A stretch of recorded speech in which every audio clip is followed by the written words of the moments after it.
This I made para sa hinanda ko para sa aking alaga at saka sa kanyang kaibigan si Frances.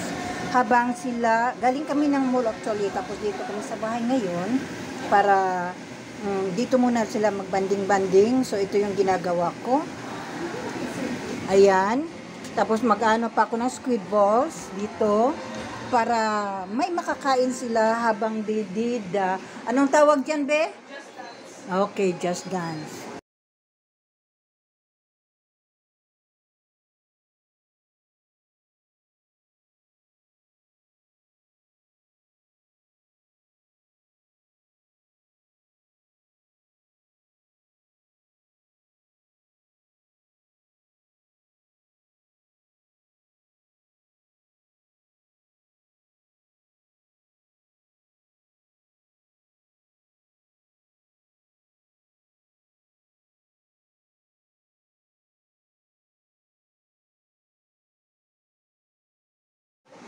Ito muna ang isa-serve ko sa kanila kasi ayun, niluluto ko muna yung squid balls.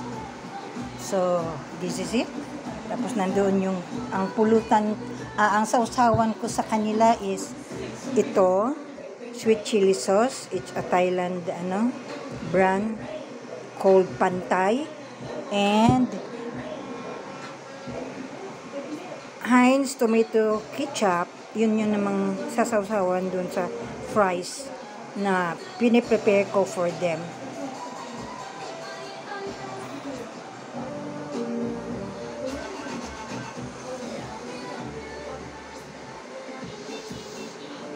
Sinunod ko pagsalang yung squid balls nang meron silang makakain dahil nagsasayaw-sayawan sila dyan. So, kailangan talagang merong maisusubo-subo nang hindi naman gutumin yung aking alaga at ang kanyang kaibigan na si Frances.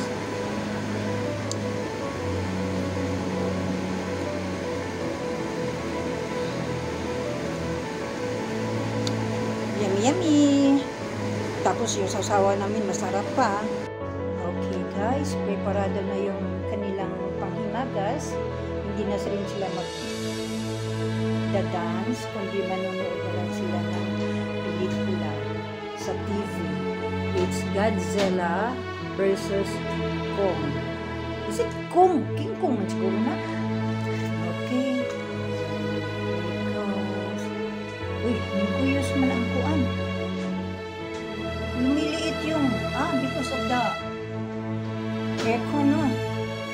Squid balls, and then it's the fries.